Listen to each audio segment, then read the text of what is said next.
Seorang nenek berusia 80 tahun datang ke kasino. Dia mempertaruhkan semua tabungannya.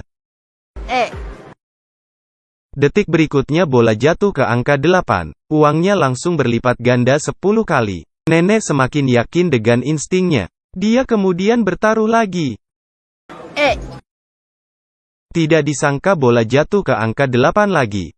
Semua orang yang di meja terkejut melihatnya. Mereka bertepuk tangan. Setelah itu, nenek semakin percaya dengan instingnya.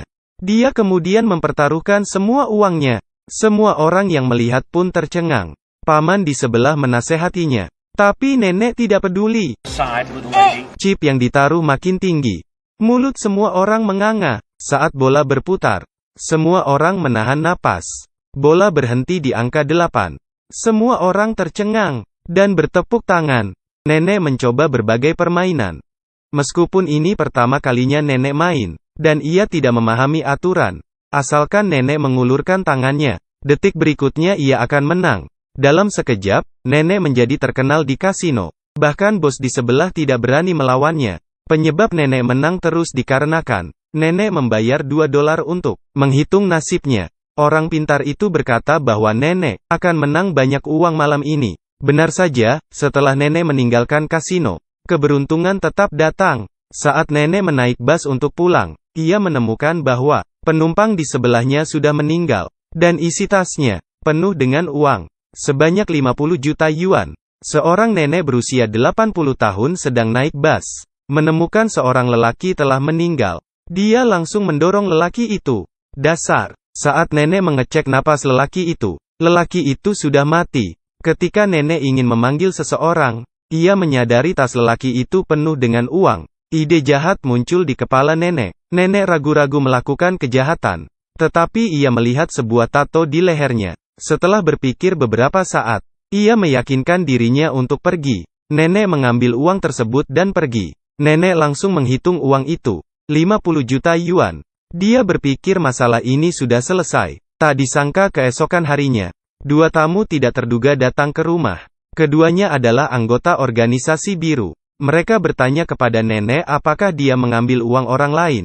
Melihat penampilan mereka, nenek pun ketakutan. Tapi nenek tidak mengakuinya.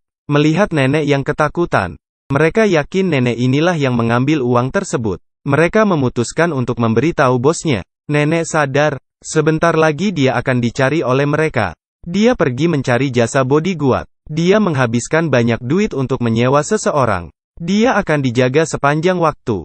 Hari-hari pun berlalu.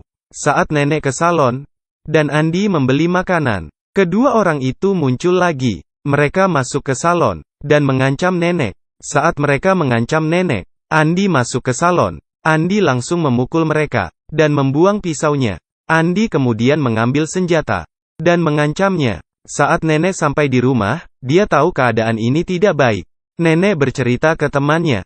Ia ingin tahu siapa lelaki di dalam bus. Melalui cerita temannya, nenek tahu bahwa lelaki itu adalah akuntan organisasi putih. Tapi diam-diam berkolusi dengan organisasi biru. Saat dia menggelapkan uang organisasi putih untuk dibawa ke organisasi biru, dia mati di tengah jalan. Sekarang, kedua organisasi sedang mencari uang itu. Di saat malam hari, anak buah biru datang mencari nenek. Mereka ingin melecehkan nenek. Untungnya Andi segera datang. Ia langsung memukulnya, dan ia langsung mati. Kedua orang itu bingung. Jika membunuh perampok, apakah termasuk membela diri? Mereka tidak tahu. Apakah mereka harus melapor atau tidak? Nenek akhirnya memutuskan untuk memasukkan mayat ke kantong plastik hitam, dan membuangnya di tempat sampah. Setelah membuangnya, mereka pergi ke restoran untuk makan. Tetapi hati mereka terus berdetak kencang.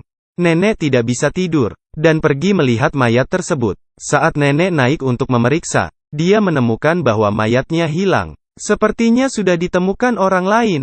Saat nenek berada di sauna, seorang wanita mengajaknya berbicara. Wanita itu sepertinya mengenal nenek. Wanita itu berbicara tentang keluarganya, kemudian mengubah topik pembicaraan.